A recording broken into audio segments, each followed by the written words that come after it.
Dialogue of Justin, Philosopher and Martyr, with Trypho, a Jew. Chapter 1. While I was going about one morning in the walk of the Xystus, a certain man with others in his company, having met me, and said, Hail, O philosopher! And immediately after saying this, he turned round and walked along with me. His friends likewise followed him. And I, in turn, having addressed him, said, What is there important? And he replied, I was instructed, says he, by Corinthus the Socratic in Argos, that I ought not to despise or treat with indifference those who array themselves in this dress, but to show them all kindness, and to associate with them, as perhaps some advantage would spring from the intercourse either to some such man or to myself. It is good, moreover, for both, if either the one or the other be benefited. On this account, therefore, whenever I see any one in such costume, I gladly approach him, and now for the same reason have I willingly accosted you. And these accompany me in the expectation of hearing for themselves something profitable from you. But who are you, most excellent man? So I replied to him in jest. Then he told me frankly both his name and his family. Trypho, says he, I am called, and I am a Hebrew of the circumcision, and having escaped from the war lately carried on there, I am spending my days in Greece, and chiefly at Corinth. And in what, said I, would you be profited by philosophy so much as by your own lawgiver and the prophets? Why not, he replied. Do not the philosophers turn every discourse on God? And do not questions continually arise to them about his unity and providence? Is not this truly the duty of philosophy, to investigate the deity? Assuredly, said I, so we too have believed. But the most have not taken thought of this, whether there be one or more gods, and whether they have a regard for each one of us or no, as if this knowledge contributed nothing to our happiness. Nay, they moreover attempt to persuade us that God takes care of the universe with its genera and species, but not of me and you, and each individually, since otherwise we would surely not need to pray to him night and day. But it is not difficult to understand the upshot of this, for fearlessness and license in speaking result to such as maintain these opinions, doing and saying whatever they choose, neither dreading punishment nor hoping for any benefit from God. For how could they?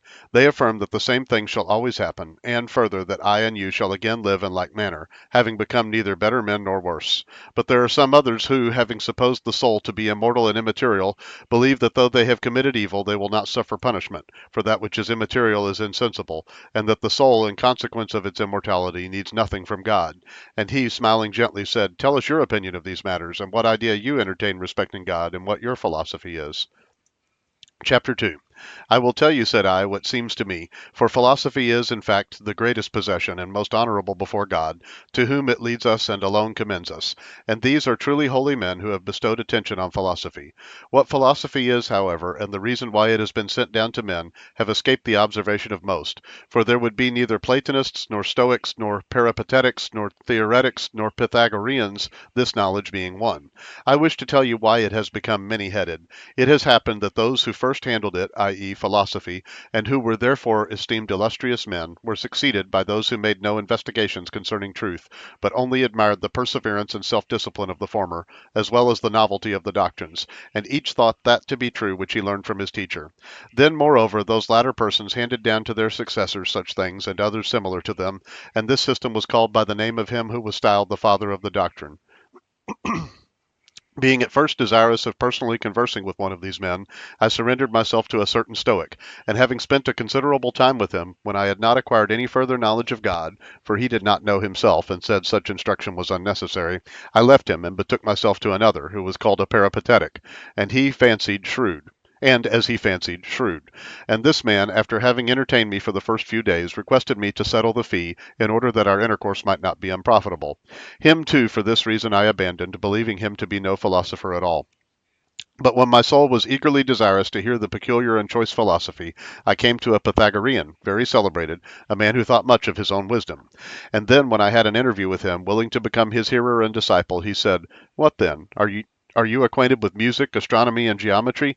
Do you expect to perceive any of those things which conduce to a happy life, if you have not been first informed on those points which wean the soul from sensible objects, and render it fitted for objects which appertain to the mind, so that it can contemplate that which is honorable in its essence, and that which is good in its essence? Having commended many of these branches of learning, and telling me that they were necessary, he dismissed me when I confessed to him my ignorance. Accordingly, I took it rather impatiently, as was to be expected when I failed in my hope, the more so because I deemed the man had some knowledge, but reflecting again on the space of time during which I would have to linger over those branches of learning, I was not able to endure longer procrastination. In my helpless condition, it occurred to me to have a meeting with the Platonists, for their fame was great. I thereupon spent as much of my time as possible with one who had lately settled in our city, a sagacious man, man, holding a high position among the Platonists, and I progressed and made the greatest improvements daily. And the perception of immaterial things quite overpowered me, and the contemplation of ideas furnished my mind with wings, so that in a little while I supposed that I had become wise, and such was my stupidity I expected forthwith to look upon God, for this is the end of Plato's philosophy. Chapter 3. And while I was thus disposed, when I wished at one period to be filled with great quietness, and to shun the paths of men, I used to go into a certain field not far from the sea. And when I was near that spot one day, which having reached I purposed to be by myself, a certain old man, by no means contemptible in appearance, exhibiting meek and venerable manners, followed me at a little distance. And when I turned round to him, having halted, I fixed my eyes rather keenly on him. And he said, "Do you know me?" I replied in the negative. "Why then," said he to me, "do you so look at me?" "I am astonished," I said, "because you have chanced to be in my company in the same place, for I had not expected to see any man here." And he says to me, "I am concerned about some of my household. These are gone away from me, and therefore have I come to make personal search for them, if perhaps they shall make their appearance somewhere. But why are you here?" said he to me. "I delight," said I, "in such walks when my attention is not distracted, for converse with myself is uninterrupted, and such places are most fit for philology." "Are you then a philologian?" said he, "but no lover of deeds or of truth? And do you not aim at being a practical man so much as being a sophist?" "What greater work," said I, "could one accomplish than this, to show the reason which governs all, and having laid hold of it and being mounted upon it, to look down on the errors of others and their pursuits? But without philosophy and right reason, prudence would not be present to any man. Wherefore it is necessary for every man to philosophize, and to esteem this the greatest and most honorable work, but other things only of second-rate or third-rate importance. Though indeed, if they be made to depend on philosophy, they are of moderate value, and worthy of acceptance. But deprived of it and not accompanying it, they are vulgar and coarse to those who pursue them. Does does philosophy then make happiness?" said he, interrupting. "Assuredly," I said, "and it alone." "What then is philosophy?" he says, "and what is happiness? Pray tell me, unless something hinders you from saying." "Philosophy, then," said I, "is the knowledge of that which really exists, and a clear perception of the truth, and happiness is the reward of such knowledge and wisdom." "But what do you call God?" said he. "That which always maintains the same nature, and in the same manner, and is the cause of all other things. That, indeed, is God." So I answered him, and he listened to me with pleasure, and thus again interrupted me. "Is not knowledge a term common to different matters? For in arts of all kinds, he who knows any one of them is called a skillful man in the art of generalship, or of ruling, or of healing equally. But in divine and human affairs it is not so. Is there a knowledge which affords understanding of human and divine things, and then a thorough acquaintance with the divinity and the righteousness of them?" "Assuredly," I replied. "What then?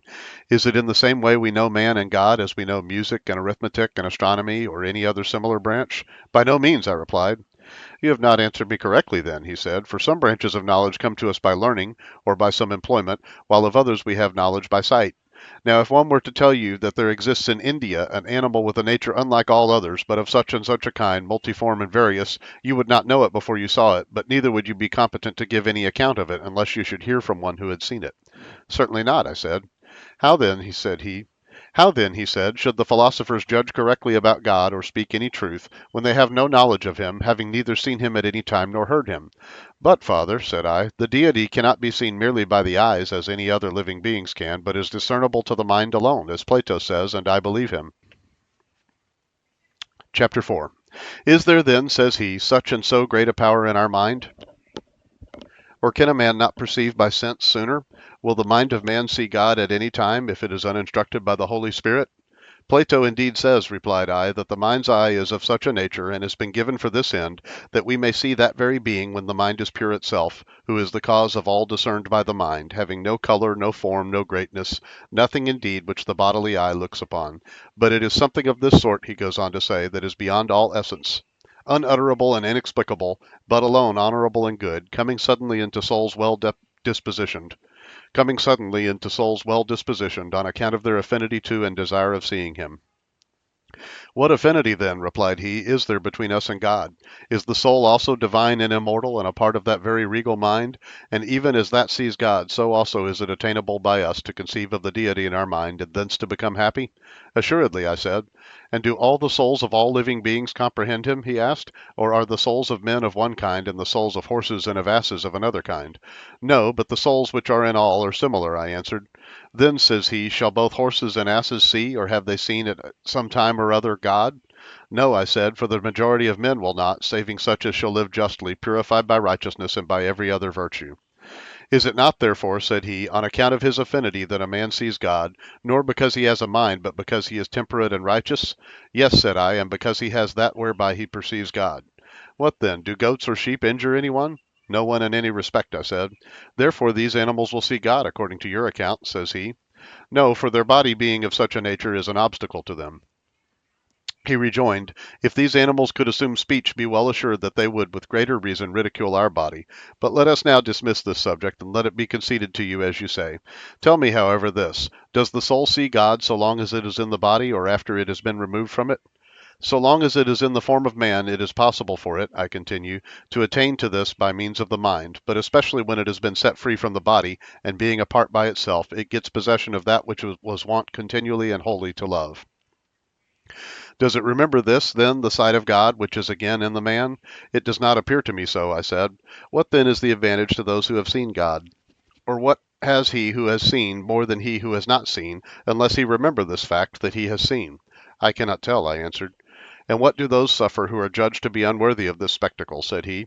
They are imprisoned in the bodies of certain wild beasts, and this is their punishment. And this is their punishment. Do they know then that it is for this reason they are in such forms, and that they have committed some sin? I do not think so. Then these reap no advantage from their punishment, as it seems. Moreover, I would say that they are not punished unless they are conscious of the punishment. No, indeed. Therefore, souls neither see God nor transmigrate into other bodies, for they would know that so they are punished, and they would be afraid to commit even the most trivial sin afterwards. But that they can perceive that God exists and that righteousness and piety are honorable, I also quite agree with you, said he. You are right, I replied. Chapter 5. These philosophers know nothing, then, about these things, for they cannot tell what a soul is. It does not appear so. Nor ought it to be called immortal, for if it is immortal, it is plainly unbegotten. It is both unbegotten and immortal, according to some who are styled Platonists. Do you say that the world is also unbegotten? Some say so. I do not, however, agree with them. You are right, for what reason has anyone for supposing that a body so solid, possessing resistance, composite, changeable, decaying, and renewed every day, has not arisen from some cause? But if the world is begotten, souls also are necessarily begotten, and perhaps at one time they were not in existence, for they were made on account of men and other living creatures, if you will say that they have been begotten wholly apart and not along with their respective bodies. This seems to be correct. They are not then immortal? No, since the world has appeared to us to be begotten. But I do not say indeed that all souls die, for that were truly a piece of good fortune to the evil. What then? The souls of the pious remain in a better place, while those of the unjust and wicked are in a worse, waiting for the time of judgment. Thus some which have appeared worthy of God never die, but others are punished so long as God wills them to exist and to be punished. Is what you say then of a like nature with that which Plato in Timaeus hints about the world, when he says that it is indeed subject to decay, inasmuch as it has been created, but that it will neither be dissolved nor meet with the fate of death on account of the will of God? Does it seem to you the very same can be said of the soul and generally of all things? For these things which exist after God, or shall at any time exist, these have the nature of decay, and are such as may be blotted out and cease to exist. For God alone is unbegotten and incorruptible, and therefore he is God. But all other things after him are created and corruptible. For this reason souls both die and are punished, since if they were unbegotten they would neither sin nor be filled with folly, nor be cowardly and again ferocious, nor would they willingly transform into swine and serpents and dogs, and it would not indeed be just to compel them if they be unbegotten. For that which is unbegotten is similar to, equal to, and the same with that which is unbegotten, and neither in power nor in honor should the one be preferred to the other, and hence there are not many things which are unbegotten, for if there were some difference between them, you would not discover the cause of the difference, though you searched for it. But after letting the mind ever wander to infinity, you would at length, wearied out, take your stand on one unbegotten, and say that this is the cause of all. Did such escape the observation of Plato and Pythagoras, those wise men, I said, who have been as a wall and fortress of philosophy to us? Chapter 6. It makes no matter to me, said he, whether Plato or Pythagoras, or in short any other man held such opinions. For the truth is so, and you would perceive it from this. The soul assuredly is or has life. If then it is life, it would cause something else and not itself to live, even as motion would move something else. Than itself. Now that the soul lives, no one would deny. But if it lives not as being life, but as the partaker of life. But that which partakes of anything is different from that of which it does partake. Now the soul partakes of life, since God wills it to live. Thus then it will not even partake of life when God does not will it to live. For to live is not its attribute, as it is God's, but as a man does not live always, and the soul is not forever conjoined with the body, since, whenever this harmony must be broken up, the soul leaves the body, and the man exists no longer. Even so, whenever the soul must cease to exist, the spirit of life is removed from it, and there is no more soul, but it goes back to the place from whence it was taken. Chapter 7.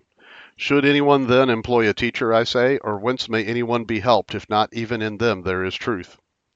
There existed long before this time certain men more ancient than all those who are esteemed philosophers, both righteous and beloved by God, who spoke by the divine Spirit, and foretold events which would take place and which are now taking place. They are called prophets. These alone both saw and announced the truth to men, neither reverencing nor fearing any man, nor influenced by a desire for glory, but speaking those things alone which they saw and which they heard, being filled with the Holy Spirit. Their writings are still extant, and he who has read them is very much helped in his knowledge of the beginning and end of things, and of those matters which the philosopher ought to know, provided he has believed them. For they did not use demonstration in their treatises, seeing that they were witnesses to the truth above all demonstration, and worthy of belief.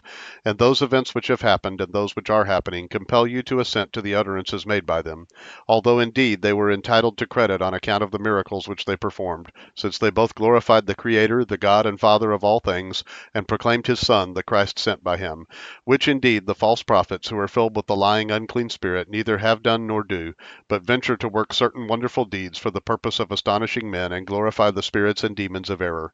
But pray that, above all things, the gates of light may be opened to you, for these things cannot be perceived or understood by all, but only by the man to whom God and his Christ have imparted wisdom.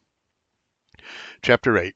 When he had spoken these and many other things, which there is no time for mentioning at present, he went away, bidding me attend to them, and I have not seen him since. But straightway a flame was kindled in my soul, and a love of the prophets and of those men who are friends of Christ possessed me. And whilst revolving his words in my mind, I found this philosophy alone to be safe and profitable. Thus and for this reason I am a philosopher.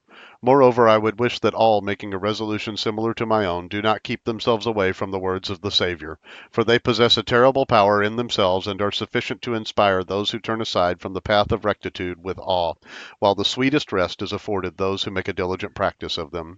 If then you have any concern for yourself, and if you are eagerly looking for salvation, and if you believe in God, you may, since you are not indifferent to the matter, become acquainted with the Christ of God, and after being initiated, live a happy life. When I had said this, my beloved friends, those who were with Trypho, laughed, but he, smiling, said, I approve of your remarks, and admire the eagerness with which you study divine things. But it were better for you still to abide in the philosophy of Plato, or of some other man, cultivating endurance, self-control, and moderation, rather than be deceived by false words and follow the opinions of men of no reputation. For if you remain in that mode of philosophy and live blamelessly, a hope of a better destiny were left to you. But when you have forsaken God, or but when you have forsaken God and reposed confidence in man, what safety still awaits you? If then you are willing to listen to me, for I have already considered you a friend, first be circumcised, then observe what ordinances have been enacted with respect to the Sabbath and the feasts and the new moons of God. And in a word, do all things which have been written in the law. And then perhaps you shall obtain mercy from God. But Christ, if he has indeed been born and exists anywhere, is unknown, and does not even know himself, and has no power until Elias come to anoint him and make him manifest to all. And you, having accepted a groundless report, invent a Christ for yourselves, and for his sake are inconsiderately perishing. Chapter 9.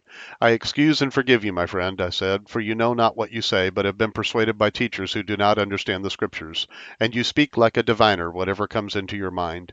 But if you are willing to listen to an account of him, how we have not been deceived, and shall not cease to confess him, although men's reproaches be heaped upon us, although the most terrible tyrant compel us to deny him, I shall prove to you as you stand here that we have not believed empty fables or words without any foundation, but words filled with the Spirit of God and big with power and flourishing with grace.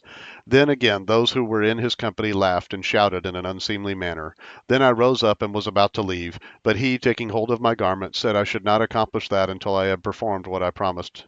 Let not, then, your companions be so tumultuous or behave so disgracefully, I said, but if they wish, let them listen in silence, or if some better occupation prevent them, let them go away, while we, having retired to some spot and resting there, may finish the discourse. It seemed good to Trypho that we should do so, and accordingly, having agreed upon it, we retired to the middle space of the Xystus. Two of his friends, when they had ridiculed and made game of our zeal, went off. And when we were come to that place, where there are stone seats on both sides, those with Trypho, having seated themselves on the one side, conversed with each other, some one of them having thrown in a remark about the war waged in Judea. Chapter 10. And when they ceased, I again addressed them thus: Is there any other matter, my friends, in which we are blamed than this, that we live not after the law, and are not circumcised in the flesh as your forefathers were, and do not observe Sabbaths as you do? Are our lives and customs also slandered among you? And I ask this: Have you also believed concerning us that we eat men, and that after the feast, having extinguished the lights, we engage in promiscuous concubinage? Or do you condemn us in this alone, that we adhere to such tenets, and believe in an opinion untrue, as you think? This is what we are amazed at, said Trypho. But those things about which the multitude speak are not worthy of belief, for they are most repugnant to human nature.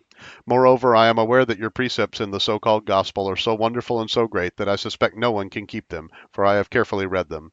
But this is what we are most at a loss about, that you, professing to be pious and supposing yourselves better than others, are not in any particular separated from them, and do not alter your mode of living from the nations, in that you observe no festivals or Sabbaths, and do not have the rite of circumcision. And further, resting your hopes on a man that was crucified, you yet expect to obtain some good thing from God, while you do not obey his commandments. Have you not read that the soul shall be cut off from his people who shall not have been circumcised on the 8th day? And this has been ordained for strangers and for slaves equally. But you, despising this covenant rashly, reject the consequent duties, and attempt to persuade yourselves that you know God, when, however, you perform none of those things which they do who fear God. If, therefore, you can defend yourself on these points, and make it manifest in what way you hope for anything whatsoever, even though you do not observe the law, this we would very gladly hear from you, and we shall make other similar investigations. Chapter 11. There will be no other God, O Trypho, nor was there from eternity any other existing. I thus addressed him, but he who made and disposed all this universe. Nor do we think that there is one God for us, another for you, but that he alone is God who led your fathers out from Egypt with a strong hand and a high arm. Nor have we trusted in any other, for there is no other, but in him in whom you also have trusted, the God of Abraham and of Isaac and of Jacob. But we do not trust through Moses or through the law, for then we would do the same as yourselves. But now, for I have read that there shall be a final law and a covenant, the chiefest of all, which it is now incumbent on all men to observe, as many as are seeking after the inheritance of God. For the law promulgated on Horeb is now old and belongs to yourselves alone, but this is for all universally. Now, law placed against law has abrogated that which is before it, and a covenant which comes after in like manner has put an end to the previous one, and an eternal and final law, namely Christ, has been given to us, and the covenant is trustworthy, after which there shall be no law, no commandment, no ordinance. Have you not read this which Isaiah says, hearken unto me, my people and ye kings, give ear unto me, for a law shall go forth from me, and my judgment shall be for a light to the nations. My righteousness approaches swiftly, and my salvation shall go forth, and nations shall trust in mine arm. And by Jeremiah concerning this same new covenant he thus speaks: Behold, the days come, saith the Lord, that I will make a new covenant with the house of Israel and with the house of Judah, not according to the covenant which I made with their fathers in the day that I took them by the hand to bring them out of the land of Egypt. If therefore God proclaimed a new covenant which was to be instituted, and this for a light of the nations, we see and are persuaded that men approach God, leaving their idols and other unrighteousness, through the name of him who was crucified, Jesus Christ, and abide by their confession even unto death, and maintain piety.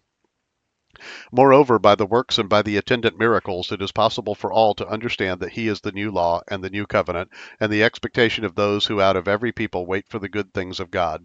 For the true spiritual Israel and descendants of Judah, Jacob, Isaac, and Abraham, who in uncircumcision was approved of and blessed by God on account of his faith, called the father of many nations, are we who have been led to God through this crucified Christ, as shall be demonstrated while we proceed.